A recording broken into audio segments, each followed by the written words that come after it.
प्रस्तुत कीर्तनामध्ये सेवेसाठी निवडलेला रंग ज्ञानांचे राजे साधकांचे मायबाप संत श्रेष्ठ ज्ञानेश्वर माऊलींच्या हरिपाठातील 21व्या क्रमांकाचा नामाचं महात्म्य सांगणारा चार चरणाचा रंग भगवान परमात्म्याच्या सेवेसाठी भगवंताच्या सेवेसाठी निवडलेला आहे।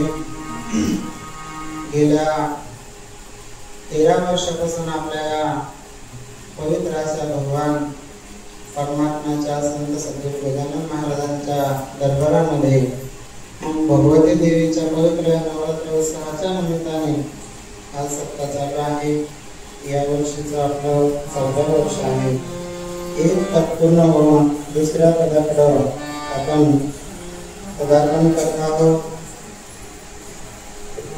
वैकुंठवासी हरिभक्त परमगुरुवर्य भीमरावजी महाराज यांच्या कृपा आशीर्वादाने तसेच परमपूज्य परमहंस गुरुग्रहाचार्य श्री श्री गजानन आचार्य स्वामी हरिचैतन्य महाराज यांच्या प्रेरणेने हरिभक्त परायण प्रकाशजी महाराज जंजाळ यांच्या मार्गदर्शनाने हरिभक्त परायणचे शंकर महाराज यांच्या आणि आमंत्रणामुळे आपल्या समस्त ग्रामस्थ मंडळीच्या प्रेमास्तव भगवती देवीच्या नवरात्राच्या उत्सवाच्या निमित्ताने आज सेवेचा योग आला। त्या निमित्ताने आपल्या सर्व वैष्णव संतांचं वारकऱ्यांचं भेट या ठिकाणी झाली। मागच्या काही 4-5 महिन्यापूर्वी अनेक आपण सत्ता समितीचे कमिटीचे बरेचसे मंडळी हरिभक्त परायण शंकर महाराजांसोबत आला होता। त्यावेळेला राम जन्मोत्सवाच्या निमित्ताने सप्ताह होता, पण आमच्या त्या परिसरामध्ये गुढीपाडव्यापासून 20 दिवस त्या परिसरात 20-25 दिवस बाबाजींचा पालखी सोहळा सत्संग प्रवचन त्या ठिकाणी असतं। दुपारी एक गाव संध्याकाळी एक गाव म्हणून त्यावेळेला काही येण्याचा योग सेवेसाठी आला नाही। तसं बाजूला शेलूरला भारतची दिंडी जाते शेगावला तिथे म्हणा सद्गुरू कटकेश्वर महाराजांच्या संस्थानावर बऱ्याचशा वर्षापासून आम्ही येतो। जवळजवळ मंदिरही त्यावेळेला नव्हतं, छोट्याशा 2 रूम होत्या। इकडे बाजूला स्वामीजींच्याही आश्रमामध्ये बऱ्याचशा वेळेला येण्याचा योग आला, पण आपल्या श्री क्षेत्र देवठाणा या ठिकाणी खरं म्हणजे आपल्या परिसराचं भाग्य आहे। आदिगुरु शंकराचार्यजी महाराज म्हणतात की दुर्लभम त्रयम येतात देवानुग्रह हेतुकम मनुष्यत्व मुमुक्षत्व महापुरुषस्य संत्रयः। वैकुंठवासी हरिभक्त परायण गुरुवर्य अण्णा महाराजांसारखे महापुरुषांचं सानिध्य तुम्हा सर्व मंडळीला लाभलं। खऱ्या अर्थानं म्हणतात चिखलीच्या बाजारात सगळं भेटेल। संत सांगतात की जगाच्या बाजारी सर्व काही मिळेल, परिसंग दुर्लभ, पण तो सत्संग आपल्याला भाविकांना लाभला।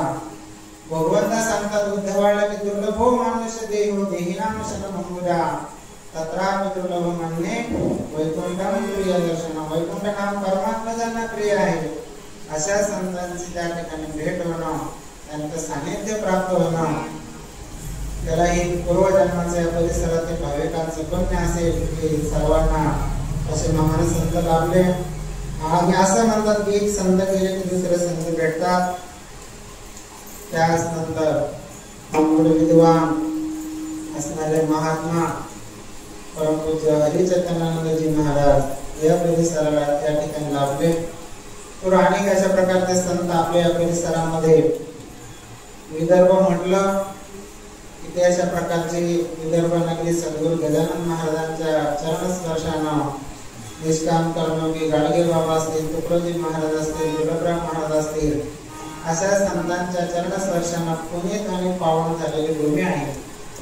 आता झाला भाद्रपद मास हा गणपतीच्या उपासनेला समर्पित मास आहे आणि त्यानंतर अश्विन मास शारदीय नवरात्र भगवती देवीच्या उपासनेला समर्पित मास आहे. त्यानिमित्तानं आपले सप्ताहाचं नियोजन यामध्ये गायनाचार्य हरिभक्त शंकर महाराज असतील, वारकरी महामंडळाचे जिल्हाध्यक्ष आहेत भीमराव महाराज शास्त्री असतील, मृदंगाचार्य आमचे लक्ष्मण महाराज तुलाराम, सर्व या ठिकाणी गुणीजन गायक मंडळी, विनेकरी बाबा, चौधार बाबा, आपल्या मनाचा मोठेपणा ठेवून या ठिकाणी उपस्थित काही कीर्तनकार, प्रवचनकार सर्व मंडळी असतील. आमच्या सोबत आलेले सद्गुरू साहेब आमचे मुखर्डे साहेब, आमचे गुरुबंधू सद्गुरू साहेब रामेश्वर भाऊ, आमच्या गाडीचे चालक आणि रमेश भाऊ उपस्थित आपण सर्व वैष्णव सादर. मस्तक हे पायावरी या वारकरी संतांच्या सियाराम सर्व जगजारी सर्व प्रणाम या वाक्याप्रमाणे आपल्याला सर्वांना त्या ठिकाणी भगवान श्रीरामाच्या रूपाने बघून सर्वांना वंदन. आमच्या त्या ठिकाणी मातृस्वरूप असणारे सर्व भगवती स्वरूप यांना सर्वांना वंदन. राष्ट्रसंत सद्गुरू जनार्दन स्वामी गुरु माऊली बाबाजींचं प्रवचन सुरू झालं म्हणजे बाबाजी सर्वांना वंदन करायचे. बाबाजी म्हणायचे की मला सर्वात तो शिव दिसतो, बाकी मला काही समजत नाही, मला काही येत नाही, मी काही विद्वान नाही. आणि सर्व माता भगिनींना दुरून दर्शन. बरेच लोक म्हणायचे महाराज दुरून काय दर्शन? बाबाजी म्हणायचे की सर्वांना मी माझ्या माता मानलेली आहे, त्यामुळे आमच्या परंपरेमध्ये सर्वांना आम्ही वंदन करतो. दर्शन महिलांना घेऊ अशा प्रकारचं देत नाही. पवित्र असा हा शारदीय नवरात्र सोहळा, त्यामध्ये प्रथम दिवसाची कीर्तन सेवा. तसं सेवेचा वेळ आहे 8 ते 10, पण पहिला दिवस म्हणलं तास काढायला वेळ लागतो आहे की नाही. सगळे तडाजोडी असते आहे की नाही. आजचं काम म्हणजे पात्र वाढायचं आहे की नाही. उद्यापासून तुम्हाला सुंदर सुंदर प्रकारचे पदार्थ त्या ठिकाणी मिळतील. रस्ताही थोडासा आणि बरंच आणि त्या ठिकाणी खराब आहे, थोडासा उशीर झाला त्याबद्दल सप्ताह समिती प्रथम क्षमा मागतो.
तुमचं महात्म्य वाढवण्यासाठी तुम्हाला तत्संतांच्या रूपाने अवतार धारण करावा लागेल. म्हणून 12व्या शतकामध्ये संत श्रेष्ठ ज्ञानेश्वर माऊलींच्या रूपाने भगवान परमात्मा जन्माला आले, महाविष्णूचा अवतार माऊलीने अवतार आविष्कार घेऊन या भक्ती मार्गाचा अशा प्रकारचा बाहेर असला. ज्ञानदेवी रचला पाया, माऊलीने ज्ञानियांसाठी ज्ञानेश्वरी, परमहंसासाठी अमृतानुभव, त्याचप्रमाणे मुक्तांसाठी त्या ठिकाणी अशा प्रकारचा अमृतानुभवासाठी ग्रंथाची निर्मिती करून सर्वसामान्यांसाठी हरिपाठ या ग्रंथाची निर्मिती केली. जसे ब्राह्मणाची संध्या असते सकाळ दुपार संध्याकाळ, तशी वारकऱ्यांची संध्या म्हणजे हरिपाठ त्या ठिकाणी अशा प्रकारचा आहे. म्हणून छोटासा ग्रंथ माऊलीने तयार केला तो म्हणजे हरिपाठ. या हरिपाठामध्ये 99 चरणाचे टप्पे आहेत. आपण सर्व त्या ठिकाणी हाडाचे आणि ज्ञानचे वारकरी आहेत. माऊलींचा सर्वात आवडता अंक होता 9. ज्ञानेश्वरीचे वय सुद्धा 9000 काही वरती आहे, पण 9000 प्रमुख. त्यानंतर पसाय दानाचे वय सुद्धा 9. हरिपाठाच्या प्रत्येक टप्प्याचा आणि विसावा तो सुद्धा 9. पण माऊलींचा ज्ञानेश्वरीमध्ये अध्याय आवडता होता 9वा अशा प्रकारचा अध्याय. म्हणून या जगामध्ये सर्वात पूर्ण अंक असेल किंवा सर्वात मोठा जर अंक असेल तर तो म्हणजे 9 आहे. कोणी म्हणते नाही महाराज 10 मोठा आहे, 10 स्वतंत्र मोठा नाही, 10ने शून्याचा आश्रय घेऊन अशा प्रकारचा मोठा झाला. म्हणूनच संत श्रेष्ठ ज्ञानेश्वर माऊलींनी सर्वसामान्यांचा उद्धार व्हावा म्हणून हरिपाठासारख्या ग्रंथाची निर्मिती केली. आणि हरिपाठामध्ये नाम महात्म्य माऊलींनी वर्णन केलं. भगवत प्राप्तीचे अनेक साधना आहेत, पण त्या साधनासाठी काही ठराविक काळ पाहावा लागतो, काही ठराविक वेळ पाहावा लागतो. त्याच त्या काळामध्ये वेळेमध्ये ही साधना ही उपासना अशा प्रकारची करावी लागते. उदाहरणार्थ आपल्याला दानाचं खूप असं पुण्य पाहिजे असेल तर त्यावेळेला ग्रहणासारखा काळ, त्यावेळेला कुंभमेळ्यासारखा काळ, अक्षय तृतीया सारखा काळ म्हणजे असा पुण्य पर्व काळ पाहावा लागतो. दातव्यमिति दानं दीयते अमृताय विशेषकाले च पात्रे च तदानं सात्विकं स्मृतं. त्याला तसा काळ पाहावा लागतो, तसा वेळ पाहावा लागतो, तेव्हा दानाचं पुण्य आपल्याला त्या ठिकाणी अशा प्रकारचं प्राप्त होतं. म्हणून काही साधना आहेत, शुभ साधना आहेत, त्या भगवत प्राप्तीच्या साधना आहेत. यज्ञ आपल्याला करायचं तर पंचांगामध्ये मुहूर्त पाहावं लागतं. या मुहूर्तावर यज्ञ सुरू करायचा, त्याला स्थळ शोधायला लागतं, तो पर्व काळ शोधायला लागतो. तेव्हा कुठे अशा प्रकारचं ते साधन आपल्याला आणि अशा प्रकारचं फळ अशा प्रकारचं देतं. परंतु भगवान परमात्म्याचे नाम साधन असे आहे की त्याला कोणत्याही प्रकारचा वेळ पाहावा लागत नाही, कोणत्याही प्रकारचा काळ त्या ठिकाणी पाहावा लागत नाही. तर भगवान परमात्म्याचं नामचिंतन आपण सदैव आणि सर्व काळ अशा प्रकारचं करू शकतो. म्हणूनच तर माऊली म्हणतात काळ वेळ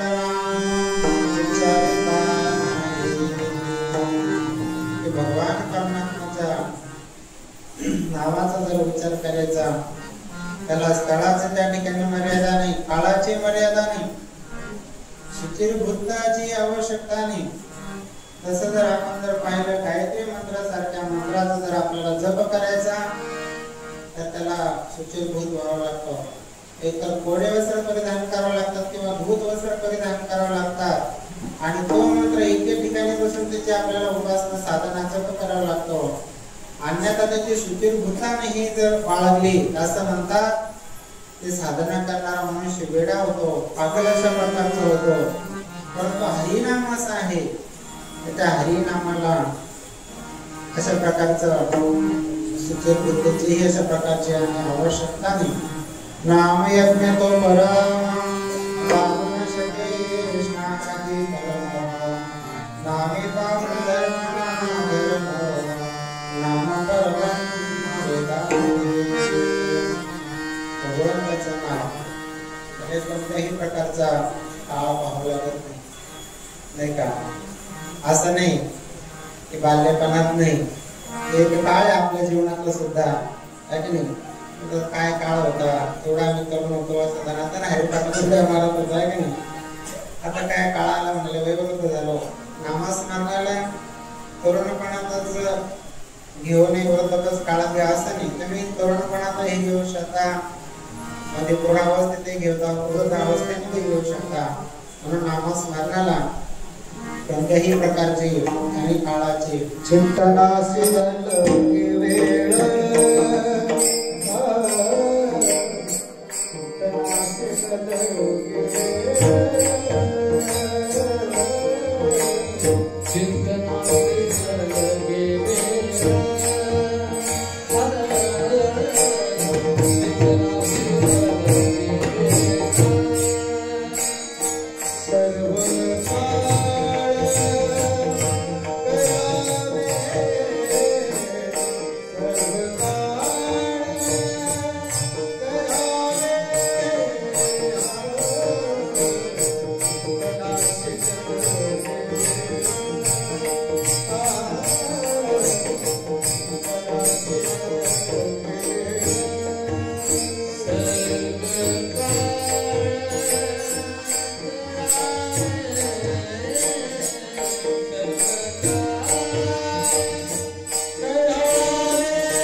सर्व काळामध्ये आपण भगवंताचं नामस्मरण नामचिंतन करू शकतो.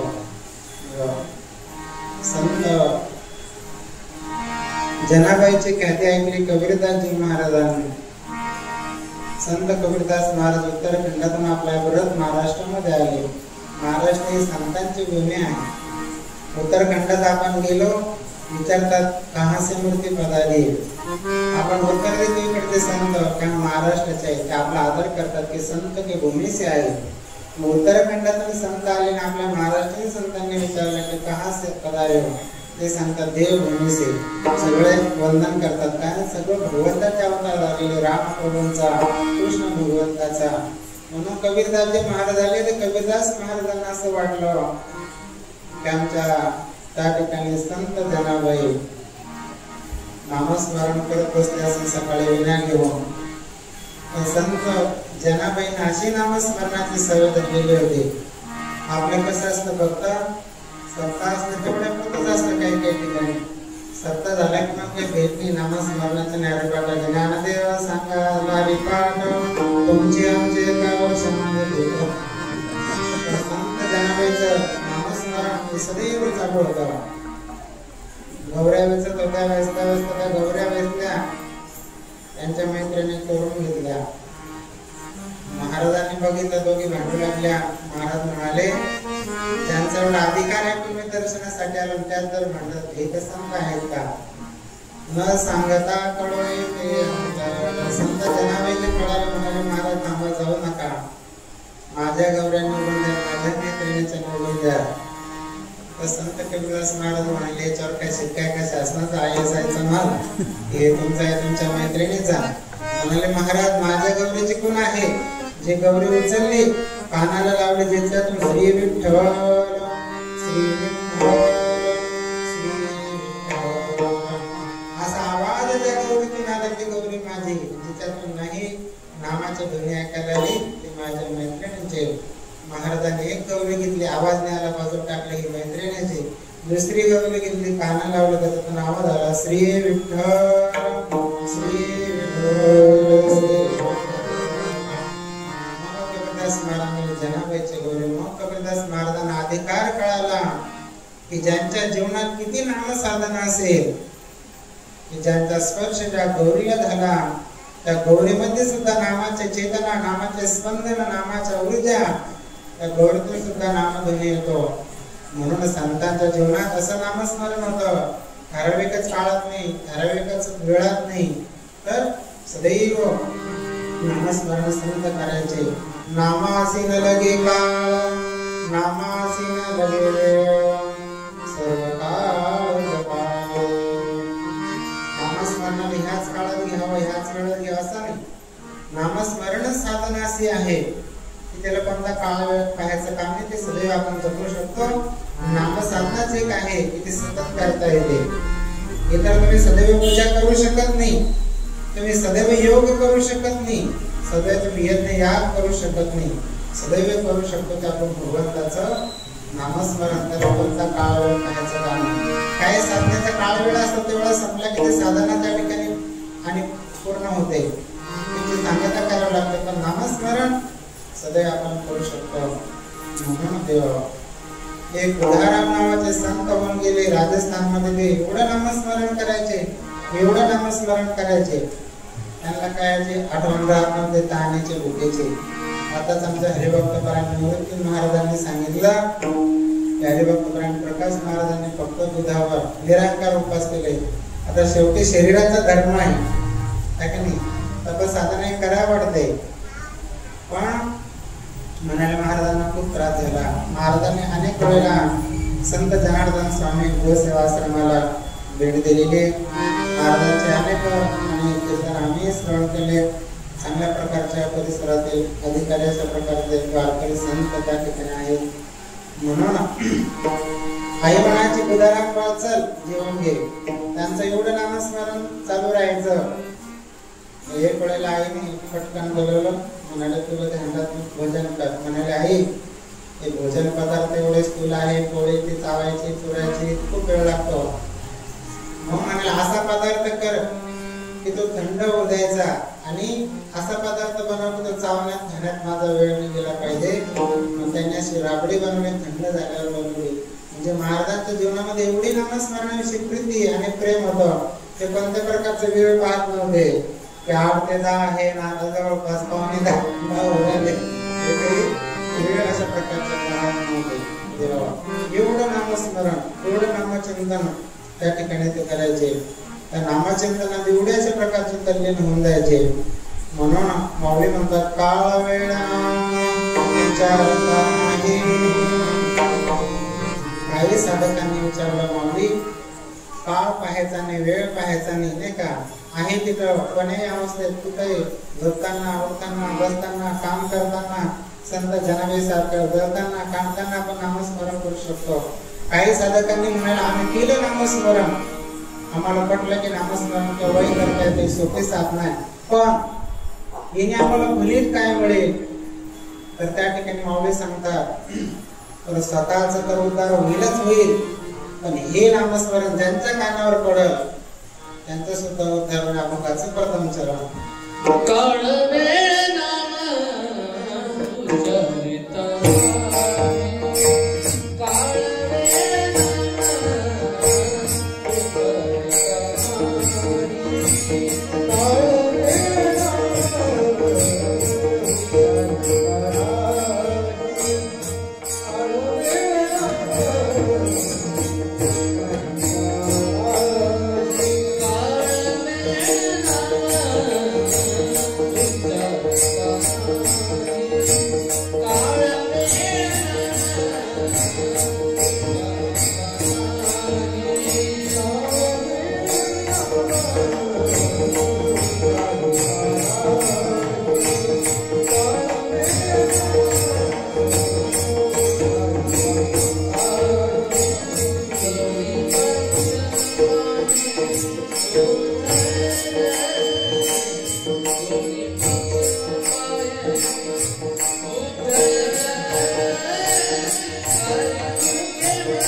काही साधन भगवत प्राप्तीचे असे आहेत की त्याकरता साधकांना ते साधनं तारतात.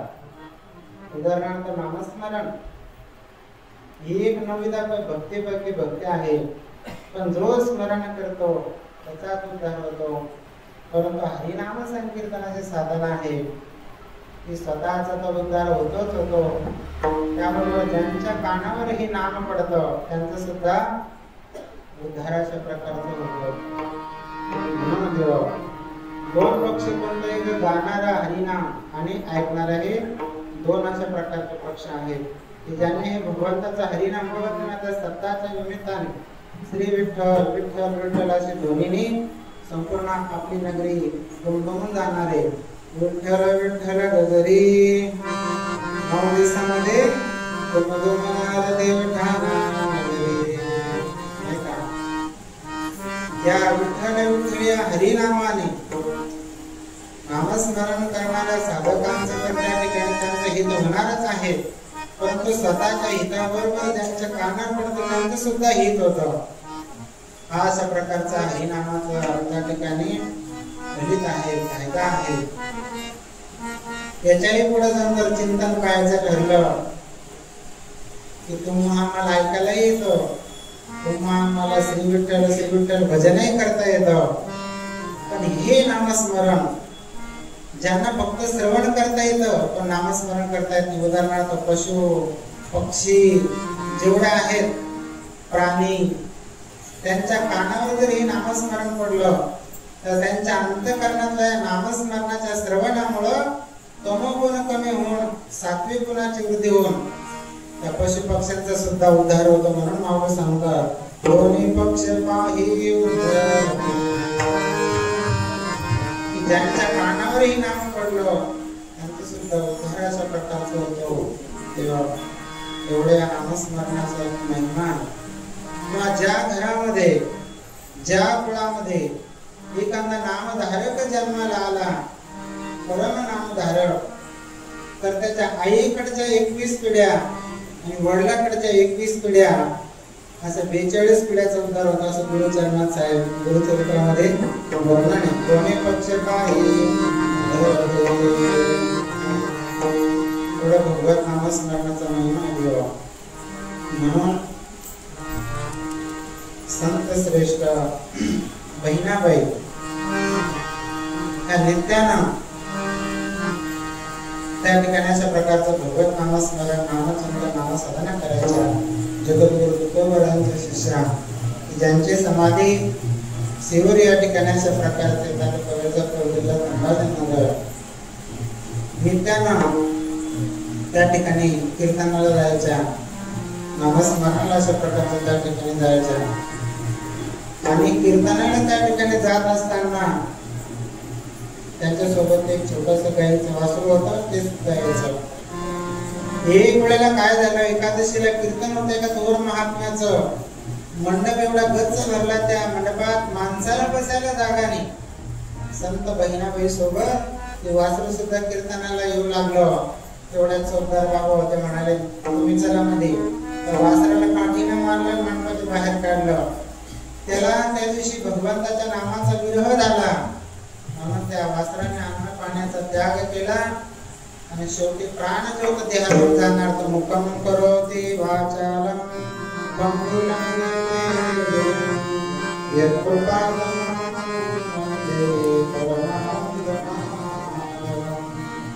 असं भगवान माधवाच्या नामाचा उच्चार करून त्याचे प्राण ज्योत भगवान परमात्मा विलीन झाले. मला सांगा, कोण होता? पशु, एक प्राणी 4 पायाचा, तो सुद्धा कीर्तनाला जात होता.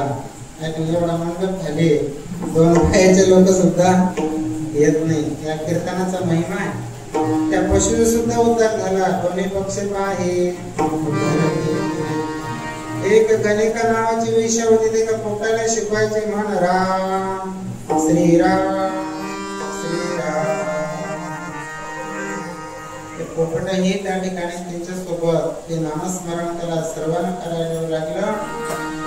तर त्या गणिकेचाही उद्धार झाला आणि त्या पक्षाचा सुद्धा उद्धार झाला. म्हणून मावळे सांगतात, काळ वेळ नाम उच्चारिता नाही, दोन्ही पक्ष पाहे उद्धरते.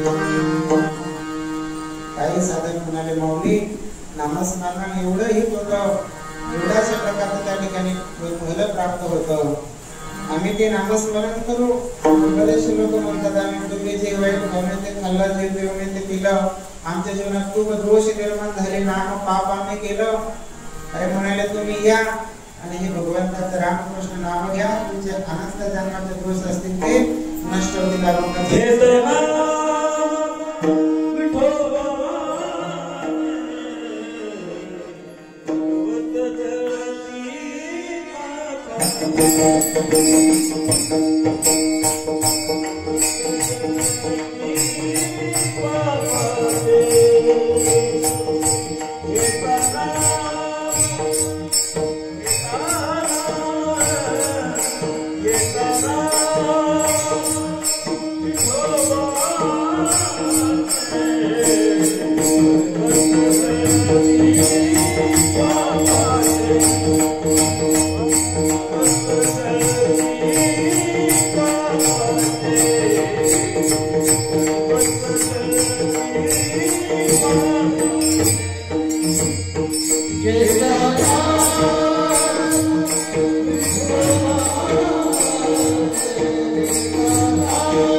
भगवान रामाचं नाव घ्या, कृष्णाचं नाव घ्या, अभंगाचं राम कृष्ण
आपल्या जीवनातील पाप त्या ठिकाणी नष्ट होतात, बाहेर निघून जातात आणि मग म्हटल्यानंतर पुण्य अर्जित होतं की ते पाप परत मध्ये येत नाही. सप्तजन्म कृतं पापं स्मरणे विनाशने.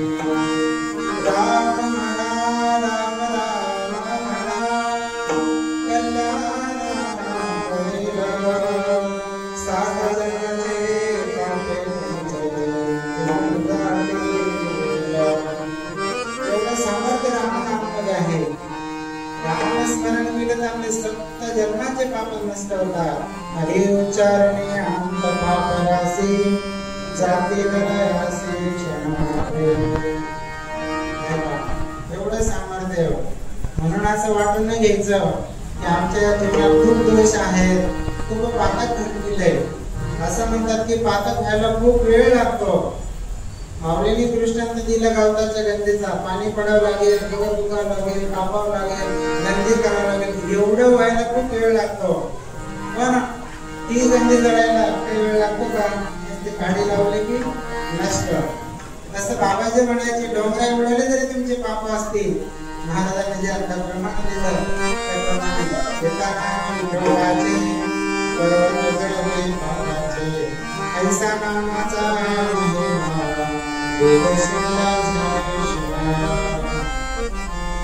महिमा जीवनात असे खंतने करायचे. नवरात्रामध्ये पवित्र तुळशीची माळ धारण करा, नाही का? एकादशी सारखं सोमवार सारखं व्रत करा. थोडस 11 वेळा 5 वेळा ज्ञानेश्वरीच्या वाचा, संध्याकाळी हरिपाठ पाणी घाला आणि प्रामाणिकपणे आपलं कर्म करा. काही फार मोठ्या गाडीवर परमार्थ करायचं काम न उद्धारण्यासाठी एवढं सामर्थ्य भगवंताच्या नामस्मरणात आहे. भगवंताच्या नामस्मरणाने तुमचा आमचा उद्धार होण्याचं ठाव नाही. जड जीवाचा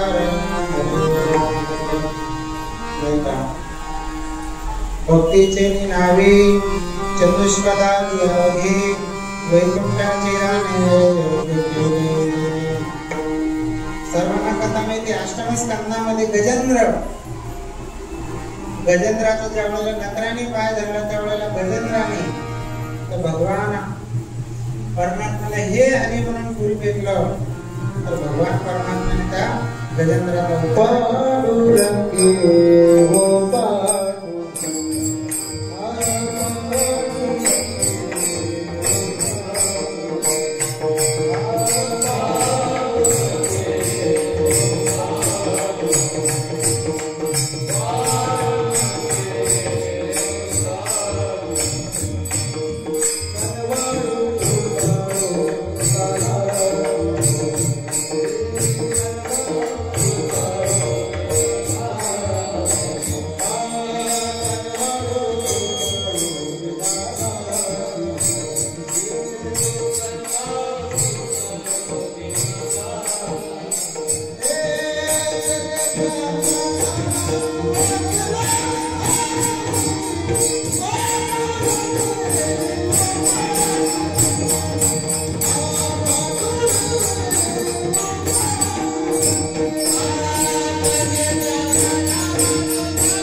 सीतामाईला हरण घेऊन जात असताना प्रभू वाचवण्याचा प्रयत्न केला परंतु मी असफल ठरलो.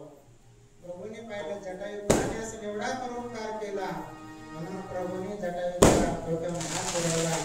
सांगितलं जटायू तुला मुक्त करू का? जटायू म्हणू लागला, देवा मला अशा प्रकारचं मुक्त करू नका. त्या ठिकाणी म्हणाले, तुला पूर्ववत करू का मी? तुला पूर्ववत जीवनदान देऊ का? जटायूने सांगितलं, मला पूर्ववत जीवनदान देऊ नका. एवढं भाग्य कोणाला लागतं की तुमच्या मांडीवर माझी मान आहे, तुमचं दर्शन घडतं, तुमचं नाम माझ्या मुखात आहे. असं भाग्य क्वचितच मंडळीला मिळतं. बघा तुम्ही 40 वर्ष ज्यांनी भगवत संप्रदायाची सेवा केली, ताजुद्दीन महाराज कीर्तन करता करता जे वारकरी बाबा होते, ज्ञानेश्वरी व्यासपीठ चालवायचे, तेवढे निराभिमानी होते. कधी मुख्य व्यासपीठावर बसत होते, खाली बसत असायचे. आणि एक दिवस त्यांना आग्रह केला चोपदार बाबांनी, तुम्ही बरं बसा महाराजांच्या जवळ, आहे का नाही. आता ज्यांच्या मुखातून ज्ञानेश्वरीचं पारायण होतं, आहे का नाही, ते किती भाग्यवान असेल. त्यांच्या मांडीवर महाराजांनी डोकं ठेवलं आणि शेवटाच्या प्रकार झाला. असं भाग्यानंच त्या ठिकाणी आणि लोकांना त्या ठिकाणी अशा प्रकारचं भाग्य लागतं.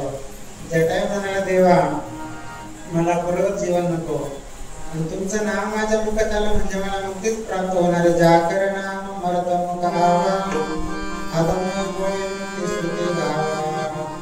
जटायू म्हणता, आदम जरी असता, वेद सांगतो की ज्यांच्या मुखात भगवंताचं नाव आलं त्यांचा उद्धार होतो. म्हणून आपण रामायणामध्ये बघा, भावार्थ रामायण बघा, तुळशी रामायण बघा, अध्यात्म रामायण बघा, की आपण जटायूचं जर चरित्र पाहिलं तर जटायू हा मांस भक्षण करणारा पक्षी आहे, पण त्याच्या मुखात भगवंताचं नाव आलं, परोपकार केला तर तो जडजीव सुद्धा उद्धारून गेला.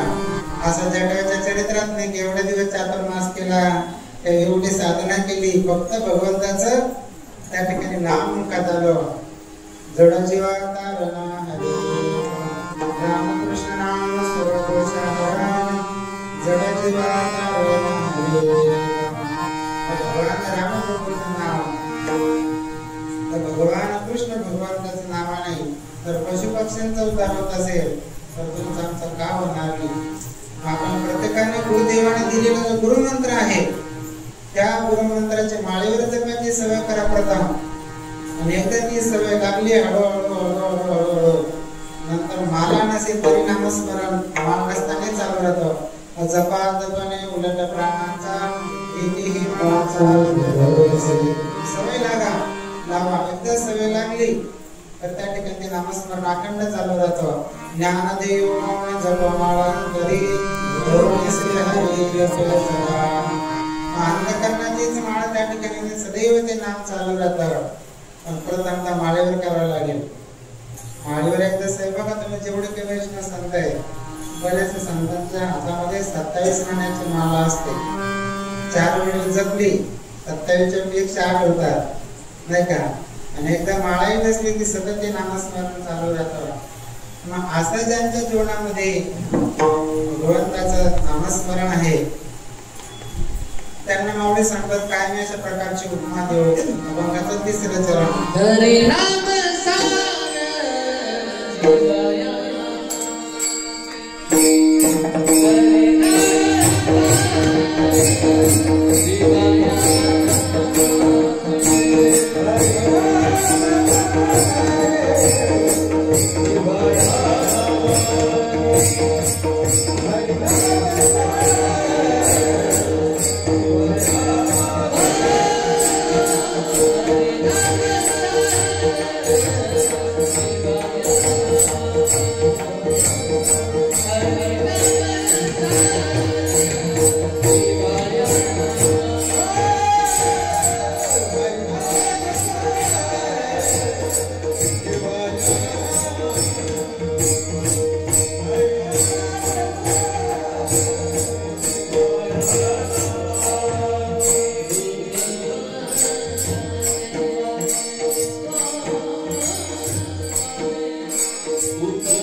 नामस्मरणाच्या आपल्या जीवावर नामस्मरणाच्या व्यतिरिक्त ज्यांना अशा प्रकारच्या नामसाधनेची गोडी लागली तर त्यांच्या जीवनामध्ये दुसऱ्या अशा प्रकारचं काही येणारच नाही.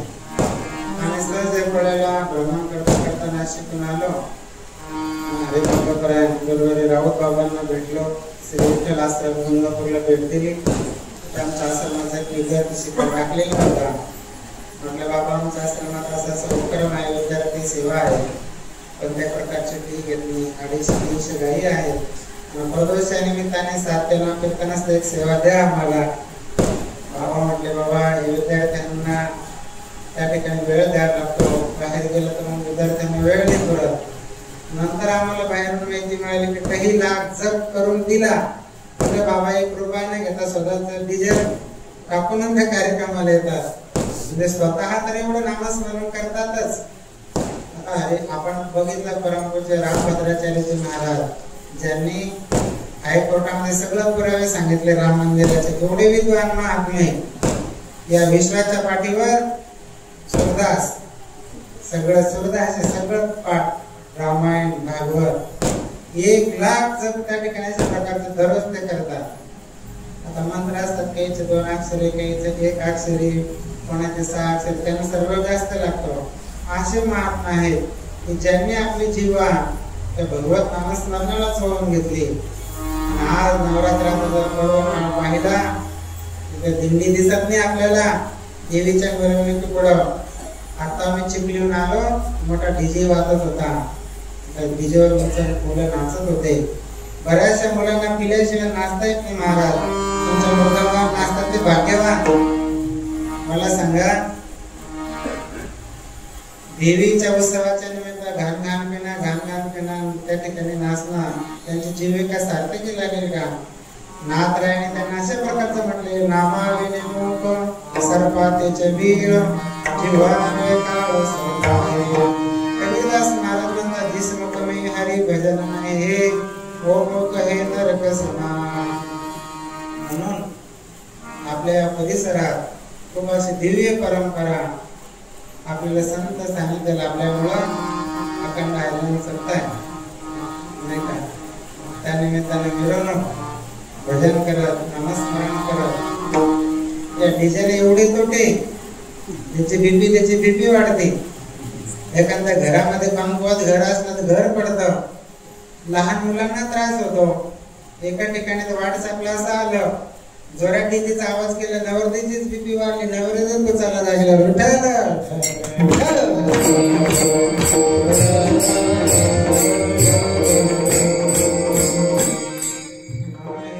विज्ञानाने सुद्धा सिद्ध केलं आणि याची शासनाने सुद्धा दखल घेतली. आता परवानगी शिवाय त्या ठिकाणी वाचवून देत नाही. पण काही मुलं अधिकारी लोकांना टार्गेट करतात, त्यांना दम देतात, नाही का? तसं हे हानिकारकच आहे. म्हणून देव जे संत आहेत त्यांची जेव्हा भगवंताच्या नामस्मरणाला वाटले, हरिनाम सार जिव्हाळा नामाचे. संत नरसिंह सरस्वती महाराजांचा जन्म झाला, 7 वर्षाचे झाले तरी महाराज बोलतच नसायचे. तर लहान मुलगा नातो 1 वर्ष झाला, 2 वर्षाचा, शेजारचा नातं बोलू राहिलं तिकडे आलेलं कसं नसतं होतं. माझ्या नात्याने आजी म्हणा, आजोबा म्हणा, आई म्हणा, आहे की नाही, बाबा म्हणा, असं प्रत्येकाला अपेक्षा असते.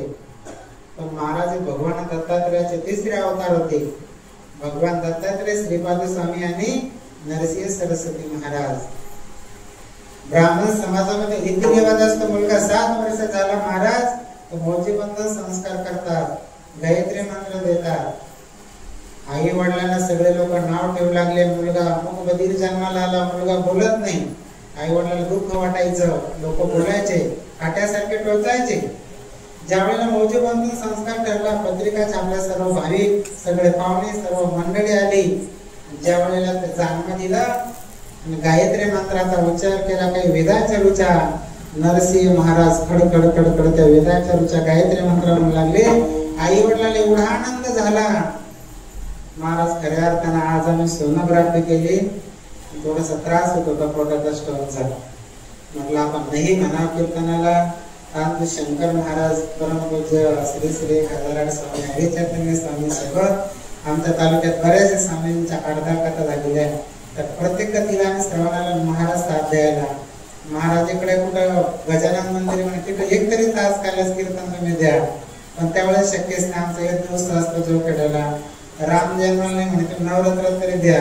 म्हटलं आपण नाही म्हटलं तर गावकरी मंडळी नाराज होती, महाराज त्याच्याहून नाराज होते. पण या ठिकाणी आल्यानंतर आमच्या परिसरात टाळकऱ्याला गणवेश दिसत नाही, पण इकडे सगळे श्रोते पाहिले तर असं वाटतं की सगळे गणवेशामध्ये भाग गेला, सीने गेला, अवघा झाला आनंद. आता सर्व आपण त्या ठिकाणी आणि नात्याच्या प्रकारचे श्रोते आहात. एवढा आनंद झाला, एवढा आनंद झाला.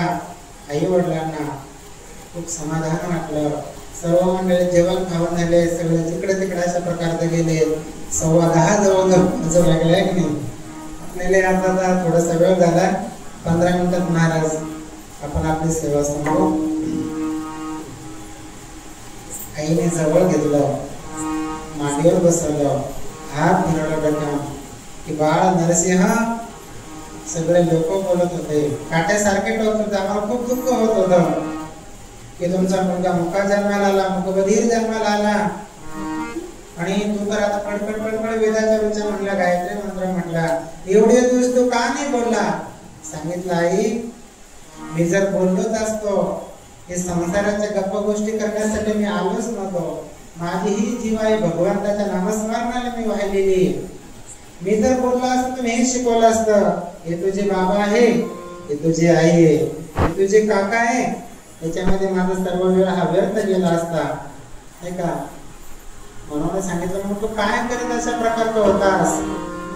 त्यासाठी तर माऊलींनी सांगितलं, ज्ञानदेव म्हणे सगुणे ध्यान नाम पाठवून प्रपंच. तुकोबरायाने सुद्धा सांगितलं, नका बोलू माझं पासी, संसाराच्या गोष्टी नका सांगू. महाराजांनी ती एवढी वाणी भगवंताला वाहिलेली होती, नाही का? शिक जावळे कोकणा तुकाची रोवाया गेला. तुकोबरायाने तर बोलायचे विठ्ठल, पाहायचे विठ्ठल, ही वाणी भगवंतालाच अशा प्रकारची वाहिलेली होती. सांगितलं मग काय तू करत होतास? सांगितलं मी एक अक्षरी भगवंताच्या नामाचं चिंतन करत होतो, ज्याला प्रणव म्हणतात, ज्याला ओम म्हणतात. ओंकार संयुक्त यध्यायन्ति योगिनः कामदं मोक्षदं चैव ओंकाराय नमः।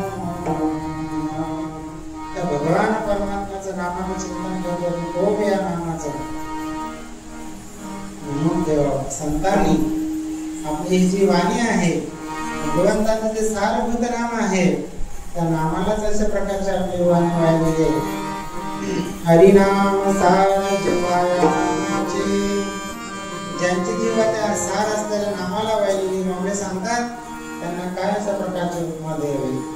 नामदार सुद्धा आम्ही सुद्धा म्हटले देवाला लाखोली वाहिली नामाची नाही का, तेव्हा नामदार म्हणतात आम्ही काय आहे, आम्ही दैवाचे भक्तास ते दैववान आहेत की ज्यांची जीवा भगवत नामस्मरणाला वाहिलेली आहे। म्हणून माऊली सांगतात हरिनाम सार जीवाया नामाचे उपमा त्या देवाचे स्वतः माऊलीने ते नामस्मरण केलं। त्या नामस्मरणाने स्वतःचा त्या ठिकाणी अशा प्रकारचा उद्धार करून गेला। ज्ञानदेव म्हणे तरल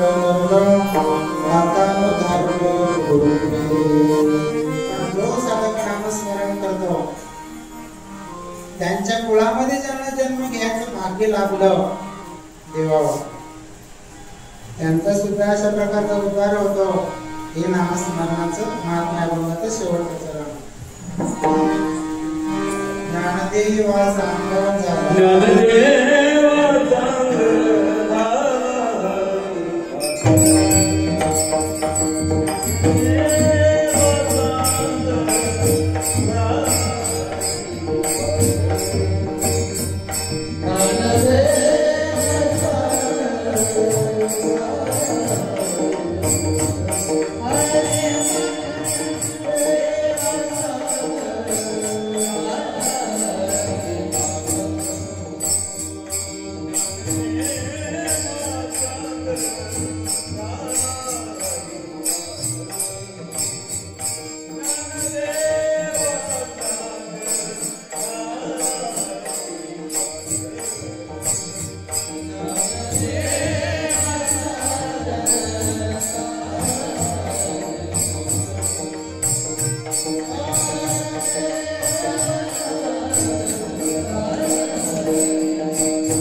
नामस्मरण करत असताना ते नामस्मरण करूनही भक्ती करणे अनेक प्रकारचे प्रयोग केले, परंतु त्यातूनही भगवंताने तारलं.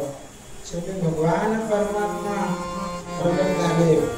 प्रकट होऊन भगवान परमात्म्याने हिरण्यकशिपूचा वध त्या ठिकाणी अशा प्रकारचा केला. त्यावेळेला भक्त प्रल्हाद म्हणतात, हो माझ्या वडिलांनी खूप तुमचा अपराध केला, तुमच्या भक्तीचा विरोध केला म्हणाले, त्यांचा उद्धार झाला पाहिजे. भगवंत म्हणतात, भक्त प्रल्हाद तुमच्यासारखे नामधारक ज्या कुळात जन्माला आले त्यांचं अधपतन कसं आहे बघा म्हणलं. तुमच्या आधी देवी म्हणत चालले बघा म्हणलं वैकुंठात नाही का. ज्ञानदेवा सांग जावा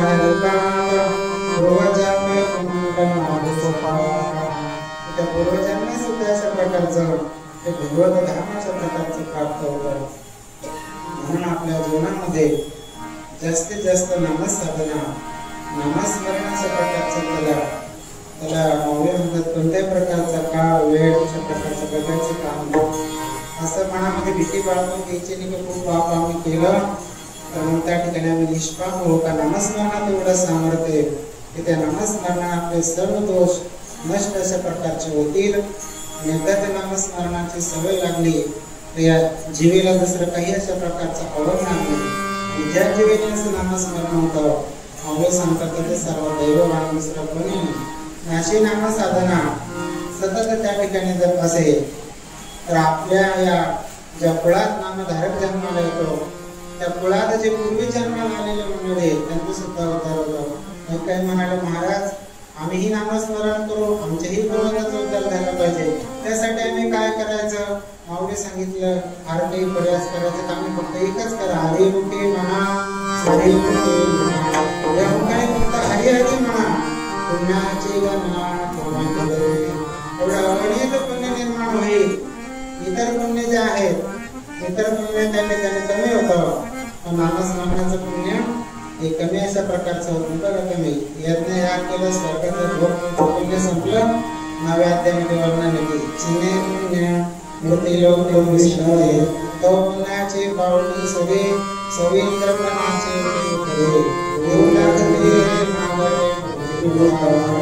नामस्मरणाचं पुण्य न संपणारे अगणित अशा प्रकारचं पुण्य आहे. म्हणून माऊली म्हणतात की स्वतःचाही उद्धार करून घ्यायचा असेल आणि आपल्या कुळातील पूर्वजांचाही उद्धार करून घ्यायचा असेल तर सोपी साधना आपल्या हिताबरोबर इतरांचं हित होणारं साधन म्हणजे हरी नामस्मरण आहे. म्हणून आपल्या कार्यक्रमाचंच नाम असतं पत्रिकेवर हरिनाम सप्ताह, नाही का? ते पण असं खंडित नाही, अखंड हरिनाम सप्ताह. किती दिवस? 7 दिवस. नवरात्रात 9 दिवस समजा, पण 7 दिवसाच्या पुढे काय 8व्या दिवशी कोणी जात नाही एवढं सोडून. म्हणजे ही फक्त सवय होण्यासाठी बालवाडी आहे. जसं लहान मुलं सवय नसते की बजा शाळेत भात मिळतो, खिचडी मिळते, तसं सप्ताहामध्ये एखादा शिवकारी फक्त. पण नामस्मरणाचं सतत आपल्याला सवय व्हावी आणि एकदा सतत ते नामस्मरण होत राहिलं तर स्वतःचाही उद्धार होईल आणि त्याबरोबर आपल्या पूर्वजांचाही त्या ठिकाणी उद्धार होईल. म्हणून काही साधन करतायलाच करतात, पण आपल्या महाराज संतांनी स्वतः बरोबर इतरांचाही उद्धार करण्याची साधना म्हणजे अखंड हरिनाम सप्ताह आहे. म्हणून आपल्या या भगवती देवीच्या नवरात्र उत्सवाची जी समिती आहे, अध्यक्ष असतील, उपाध्यक्ष, सचिव, सर्व ग्रामस्थ मंडळी, आपल्याला द्यावेत तेवढे धन्यवाद थोडे आहेत की आपण एवढं सुंदर नियोजन केलं सप्ताहाचं. काही आळशी येत नसतील, ऐकत नसतील, पण त्यांच्या कानावर भद्रमारुती सारखे झोपलेले असतील तरी फायदा होणार आहे. आपला तर आहेच, पण त्यांना. म्हणून हे साधना ही श्रेष्ठ साधना आहे. साधन करत्याबरोबर ज्यांच्या कानावर पडते त्यांची सुद्धा उद्धार करणारी साधना म्हणजे अखंड हरिनाम सप्ताह आहे. आज आपल्या सप्ताहाचा प्रथम दिवस. या प्रथम दिवशी आपल्या गावातील सप्ताह समिती हरिभक्त प्रणामी शंकरजी महाराज यांचा आग्रह होता. त्यानिमित्ताने भगवतीचं दर्शन, सद्गुरू गजानन बाबांचं दर्शन, आपले सर्व गुणीजनांचे सर्व गायनाचार्य, मृदंगाचार्य, विनयकरी बाबा, टाळकरी सर्वांचे त्या ठिकाणी भेटीचा योग आला. खरं म्हणजे या धगधगीच्या युगामध्ये प्रत्येकामागं भरपूर अशा प्रकारचे त्या ठिकाणी कामं असतात. कुठंतरी आपलं पुण्य असतं थोडंसं पिवळासारखं तेवढे, त्या पुण्यामुळं आपल्याला ही भगवत साधना करते. आणि तुम्ही आम्ही भाग्यवान आहोत. 2018 मध्ये बरेच लोक रामकृष्ण हरी वासुदेवा, नाही का, रामकृष्ण हरी बरेच गेले देवाच्या घरी, पण आपण वाचलो एवढ्या संकटातून. उरले ते हरी तुम्हा समर्पण. आपलं कर्तव्य कर्म करत करत भगवत स्मरण करायचं. त्या देवाने आपल्याला दिलेलं बोनस मध्ये अवश्य. जर कधी नंबर लागला असता तर हे काही कळलं नसतं. आजचा नवरात्र नाही, नामस्मरण नाही. ही साधना जी घडते ते भगवंताच्या आणि नामस्मरणाच्या पुण्यामुळं. म्हणून सर्वांनी संप्रदायाच्या नियमाप्रमाणे कसं भजन करा.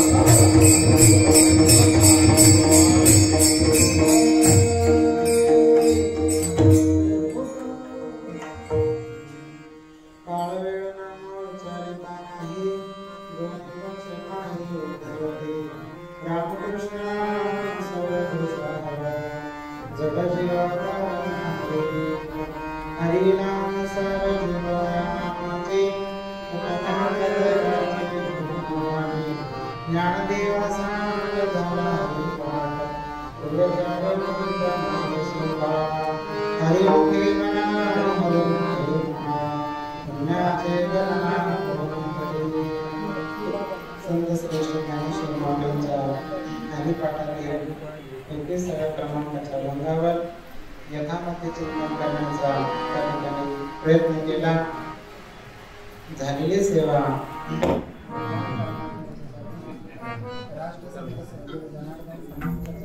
देवीच्या चरणी सद्गुरू समर्थ गजानन महाराजांच्या चरणी परम श्रद्धेय स्वामी माधुरी बाबांच्या चरणी समर्पित करू. ज्या संतांच्या कृपेमुळे आपल्याला ही सेवा घडली त्या संतांचं मोठ्या प्रेमाने भजन करू.